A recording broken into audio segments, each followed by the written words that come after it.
দর্শক সবাইকে স্বাগত জানাচ্ছি কৃষি ও কৃষককে নিয়ে এটিএন নিউজের আয়োজন কৃষি প্রযুক্তি অনুষ্ঠানে। আজকের পর্বে আমরা এসেছি মেহেরপুরের গাংনী উপজেলায়। এখানে বিস্তীর্ণ মাঠ জুড়ে গমের চাষ হয়। বাংলাদেশের দ্বিতীয় প্রধান এই খাদ্যশস্যর আদ্যপান্ত আজকের পর্বের মাধ্যমে আমরা তুলে ধরার চেষ্টা করব। পুরোটা সময় জুড়ে আপনাদের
কাটা হতো, ওই বাঁধা হতো, বাইন্দি বাড়ানি হতো, হ্যাঁ এইভাবে কাজ করতে হতো, উড়াইতে হতো।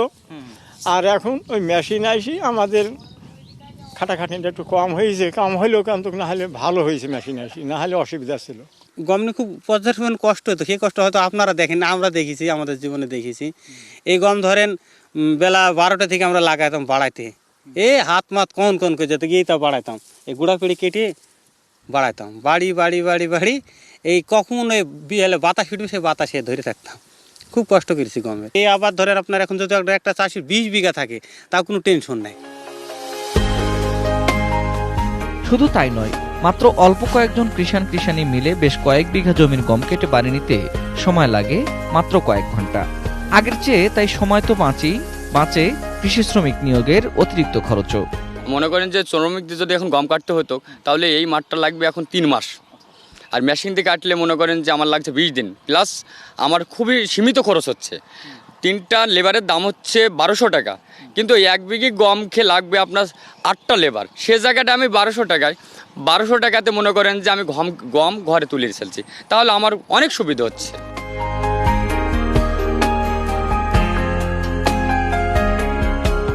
যারা একেবারেই কম্বাইন হারভেস্টার দিয়ে গম তুলতে পারেননি তারাও ব্যবহার করছেন মাড়াই যন্ত্র। এই যন্ত্র সময় সাশ্রয় করেছে কৃষকের।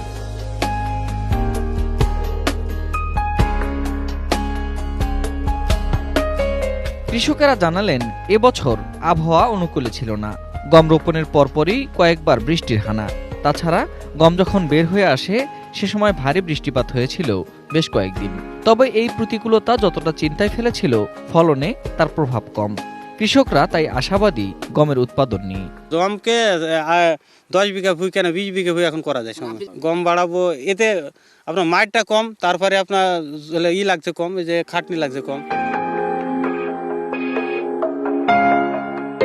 তবে প্রতিকূল আবহাওয়ায় এবছরও ব্লাস্টের আক্রমণ হয়েছে। বিশেষ করে যারা বাড়ি গম 23 বিজয় বা বাড়ি গম 24 প্রদীপ চাষ করেছেন তাদের ক্ষেত্রে ব্লাস্টের আক্রমণ বেশি। ফলে গমের ফলন কমে গেছে ন্যূনতম 20%। ক্ষেত্র বিশেষে এই ব্লাস্টের হার আরও বেশি। বাড়ি গম 27-এও ব্লাস্ট দেখা দিয়েছে এবার। যে সমস্ত কৃষক ভাই বাড়ি গম 24, 25 বা 26 এই জাতগুলো আবাদ করছেন সেগুলোতে এই রোগটা বেশি দেখা গেছে। আর কিছু কিছু কৃষক ভাই বাড়ি গম 33, WMR আর এই গম 3 এই জাতগুলো আবাদ করছেন, সেখানে ব্লাস্টের উপস্থিতি খুব কম। তো আমাদের পরামর্শ ছিল কৃষক ভাইদের জন্য যে বাড়ি গম 30-এর নিচে যে জাতগুলো আছে এই জাতগুলো আবাদ করবেন না।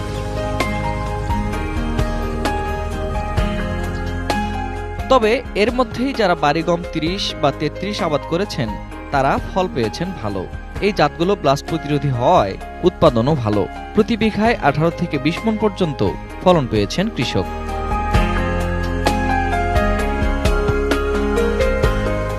উল্লেখ্য 2016 সালে মেহেরপুর জেলা সহ দক্ষিণ পশ্চিমাঞ্চলের 8টি জেলায় গমে ব্লাস্টের ভয়ঙ্কর আক্রমণ দেখা দেয়।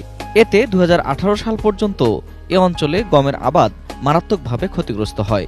তবে 2017 সালে বাংলাদেশ কৃষি গবেষণা ইনস্টিটিউট বাড়িগম 33 নামে ব্লাস্ট প্রতিরোধী জাত উদ্ভাবন করে।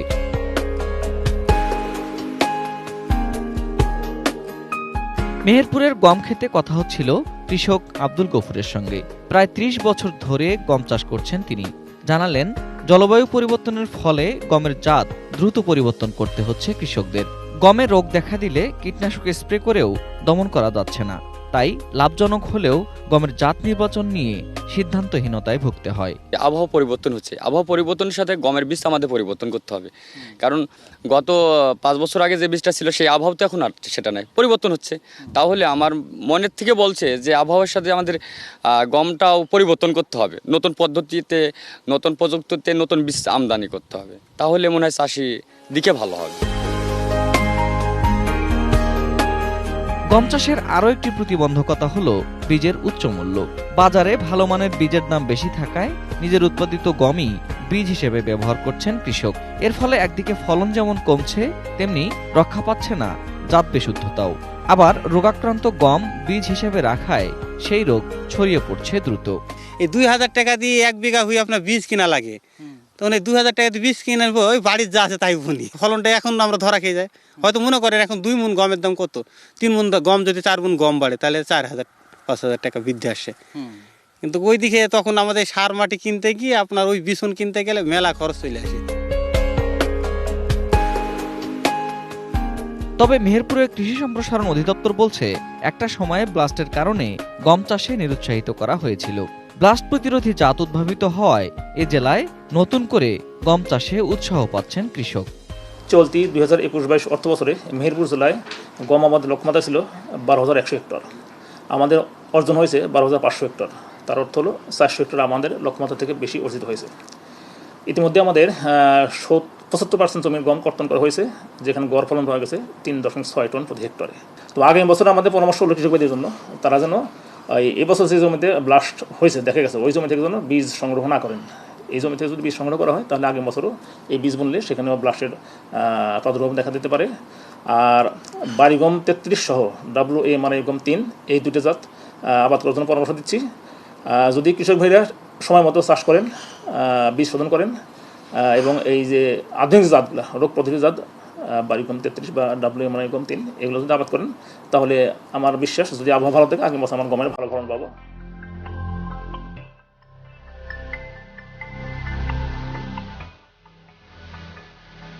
বাংলাদেশ পরিসংখ্যান ব্যুরো BBS এর সর্বশেষ household income and expenditure survey HiAce 2016 অনুযায়ী দেশের মাথাপিছু দৈনিক খাদ্য হিসেবে গমের ব্যবহার ছিল 19.8%।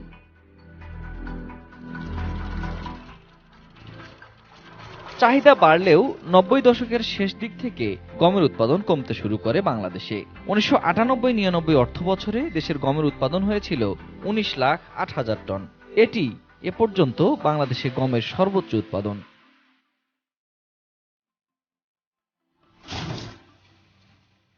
এরপর থেকেই গমের উৎপাদনের গ্রাফ নিম্নমুখী।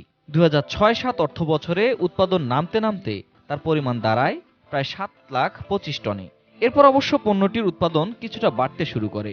2019-20 অর্থ বছরে দেশের গমের উৎপাদন বেড়ে দাঁড়ায় 12,46,000 টন।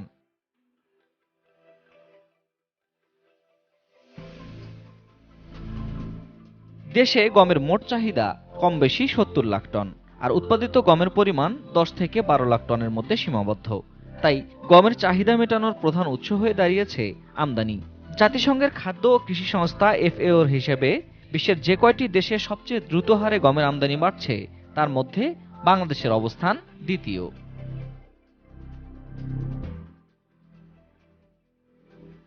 গত কয়েক বছরে গম আমদানির তথ্য পর্যালোচনা করলে দেখা যায় দেশে গমের মোট চাহিদার 5 ভাগের 4 ভাগ মেটানো হয়েছে আমদানির মাধ্যমে।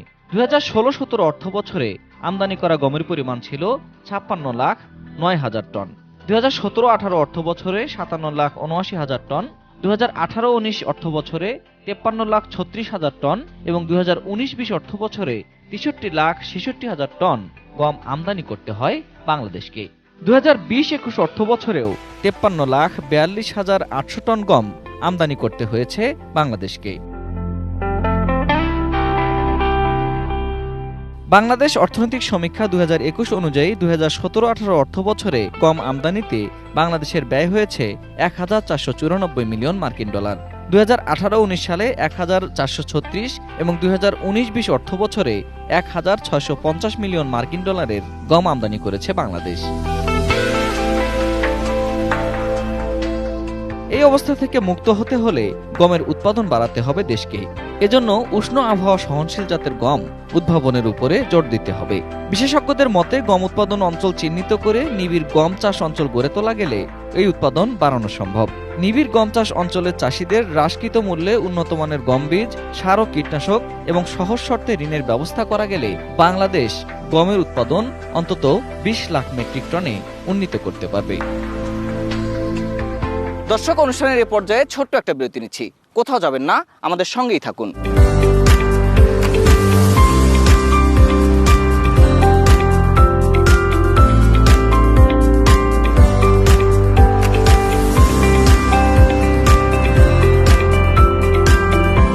দর্শক, কৃষকদের বিভিন্ন প্রশ্ন এবং সেগুলোর উত্তর নিয়ে এখন থাকছে কৃষি জিজ্ঞাসা। আমার নাম মোহাম্মদ আত্তাব আলী। আমি গমের আবাদ করে 10-15 বছর ধরি। সেই গম এবার হলুদ নাইছে লাগি, সে বিষ দিয়েছে, বিষে কাজ করছে না। গম আমার হয়ে গেল, সেই সব পচা নাই, সাদা হয়ে গেল। যাওয়ার পর বিষ দিয়ে কাজ হয়নি, গম ফলন খুব কম হয়েছে। এবার আমাদের যে বিষ দোকানদার দিয়েছে সেই বিষে কাজ করছে না। এমনকি ভালো বিষ পাইলে আমাদের ফলন ভালো হবে, সেটাই আমরা চাই। কৃষক পর্যায়ে যেটা গমের মাথা পুরা বলতেছে সেটা আসলে ব্লাস্ট রোগ। ব্লাস্ট রোগ এবং এই দানা জাতীয় ফসলে ইদানিং ব্লাস্ট রোগ অনেক ফসলেরই হচ্ছে। ধানের ব্লাস্ট তো একবারে 28 ভ্যারাইটি আমাদেরকে একবারে বসাই দিয়েছিল কয়েক বছর আগে। সেটার জন্য আমরা ওষুধ বের করে ফেলছি, ওষুধ কাজ হচ্ছে। ধানেরটা যেমন টেম্পারেচারের জন্য হয়, গমেরটাও হয়। তো গমের যেটা মাথা পুরা বলতেছে সেটা হলো ধানেরটা হয় শীষে বা নোডে, কিন্তু গমেরটা হয় যেখানে ইনফেকশনটা হয় দানাতে, দানার গোড়ায় ইনফেকশন হইলে সেই ইনফেক্টেড দানাটার উপরের 4-5টা দানা সাদা হয়ে যায়। এই জন্যেই মনে হয় যে শীষের উপরের দিকে পুড়ে গেছে। আসলে এইটা ব্লাস্ট রোগ। যে সাদা হয়ে যায় তার জন্য আমাদের আগের থেকেই যেটা ছিল সেটা হলো দুইটা কম্পাউন্ডের একটা যোগফল, সেটা হলো ট্রায়াজল আর একটা হলো স্ট্রোবিলুরিন। এই দুইটা হলো অ্যাকচুয়ালি স্প্রে করলে কাজ হইতো আর কি, কাজ হইতো, এবং সেইটাই করা উচিত। গাছ তরতাজা আছে, একবারে তরতাজা। গাছের উপর ঠিক আছে, উপরের থেকে আপনার সে বাইলের অংশটা আর কি হলো সাদা হয়ে গেছে এরকম। এখন এটা কি কীটনাশক দিলে আপনার সমাধান আসবে? ছবি থাকলে এখানে দেখানোর সুযোগ থাকলে আমি দেখাই দিতাম। এটা টোটালটাই আসলে গমের দুইটা রোগেই মেইন। একটা হলো রাস্ট, স্টেম রাস্ট, ওটা হলো পাক্সিনিয়া গ্রামিনিস, আর একটা হলো এই ব্লাস্টটা ইদানিং একটু বাড়ছিল, নানা কারণে সেটা বাড়ছিল, কিন্তু সেটা আবার আস্তে আস্তে সাবসাইড করে গেছে। আর আমরা গবেষণার অংশ থেকেও আমরা সেটা বেশ অনেকটা দূর করে দিছি। আর অনেক কোম্পানির যে ঔষধ আছে, যেমন ধানের জন্য যে ট্রুপার ওষুধটা দেয়, সেই কানেকশানে আরও কিছু প্রোডাক্ট আছে, সেটা স্প্রে করলে আর এই অসুখটা হবে না। তবে স্প্রেটা করতে হবে অসুখটা হওয়ার আগে। আমার নাম মোহাম্মদ মামুনুর রশিদ। আমরা যে গম চাষ বুনি আর কি, গম যেগুলো রোপণ করা হয়, প্রথম অবস্থায় কোনো রোগ দেখা যায় না। শীষ বাড়ানোর আগে কোনো আপনার রোগ থাকে না। শীষ বাড়ানোর পরে তখন আমরা বিভিন্ন কোম্পানির লোক বলে থাকে যে নাভারা, এমএসি টপ বা আপনার নাটিভো এগুলো দিলে আর কি শীষগুলো আমাদের ভালো থাকবে, তরতাজা থাকবে, শুকাবে না। কিন্তু এবার প্রদীপ গম, এই জাতের গমটা মানে 60% গমই আপনার জমিতে শুকাই গেছে শীষ, এগুলো সমাধান আসেনি। আপনারা যদি পারেন যে আরও এছাড়া উন্নত মানের কোনো বীজের এইটা সমাধান করতে পারেন। আমি গাংনী উপজেলার কৃষক। আমরা প্রদীপ শতাব্দী 33-30 করছি, কিন্তু আমাদের ফলন আসছে না, মানে মায়ের হয়ে যাচ্ছে। ঠিক আছে, আমরা কি জাত লাগাবো? প্রদীপ গম আমরা বুঝি, প্রদীপ গমের ধানের রোগ বেশি। এখন কি গম আমাদের বললে সেটা ভালো হবে, সেইটাই আমাদের বুঝলিতে। গমের বাংলাদেশে এখন বলতে গেলে অনেক ভ্যারাইটি। আমরা একটা ভালো ভ্যারাইটি যদি শুরু বলি সেটা হবে, আমরা বলবো কাঞ্চন। সেটাও 80-র দশকে মুক্তি পাওয়া। এরপরে যতগুলি ভ্যারাইটি হয়েছে, অনেকগুলো ভ্যারাইটি ভালো, সৌরভ, গৌরব, এই যে বিজয়, প্রদীপ, অন্যান্য অনেকগুলো ভ্যারাইটি হয়েছে, কিন্তু সেগুলি কিন্তু আবহাওয়ার সাথে সেট করে দিনে দিনে বানানো হয়। কিন্তু ইদানিং যে আবহাওয়ার পরিবর্তন যেটা আছে সেটা কিন্তু আমরা 26-27-এর পরে যে ভ্যারাইটিগুলি হচ্ছে এগুলির মধ্যে আমরা কিছুটা আগাম, কিছুটা মধ্য বা একটু হিট টলারেন্ট, বা ইদানিং আমরা ভ্যারাইটি যেটা করতেছি সেটা হলো স্যালাইন টলারেন্ট।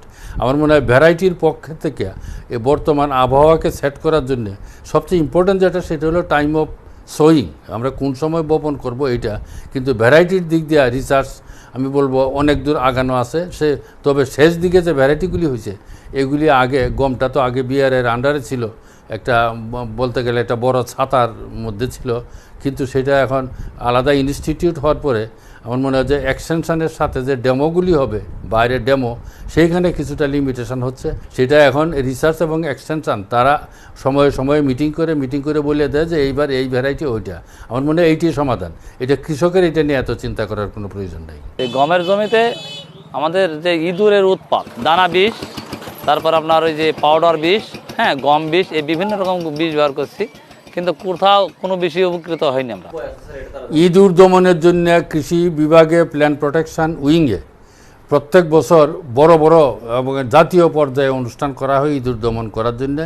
বলাই হয় ইঁদুর দমন অভিযান করা হয়, এবং ইঁদুর দমনের জন্য কেমিক্যাল এবং ফিজিক্যাল বহু মেথড আছে, সেগুলি ফলো করা দরকার হয়। কিন্তু কথা হচ্ছে যে ইঁদুরও তো একটা প্রাণী আমাদের জৈবিক সিস্টেমে, এটা কতটুকু দমন করা যাবে সেটা হলো আসল। কারণ গমের মাঠে যেটা হয়, মাঠে যে ইঁদুরটা যে মাঠে ধরে, সেটা গমের সময়টাতে জমিটা শুকনা থাকে, আইল শুকনা থাকে, পাশে শীতকালে কিছু ঝুপঝাপ থাকে, সেই জন্য গমের এটা বেশি হয়। কিন্তু গমের এখনও যে ক্ষতিটা হচ্ছে মাঠে, ঘরে হইলে সেটার জন্য আলাদা ওষুধ অবশ্যই আছে। মাঠেরটার জন্য আমরা যদি অন্তত 10% রাখতে পারি ইঁদুরের ক্ষয়ক্ষতি, আমার মনে হয় সেইটাই যথেষ্ট। দর্শক, এখন জানাবো এ সপ্তাহের কৃষি আবহাওয়া বার্তা।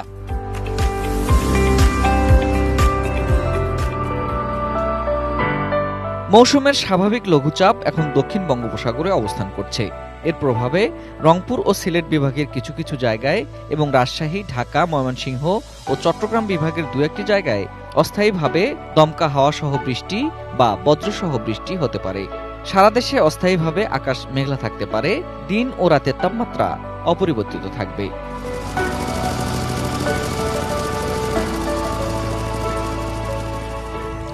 এই আবহাওয়ায় ধানের জমিতে সেচ দিন ও পানির স্তর ধরে রাখুন। সকালে বা পরন্ত বিকেলে পরিপক্ক গম সংগ্রহ করুন।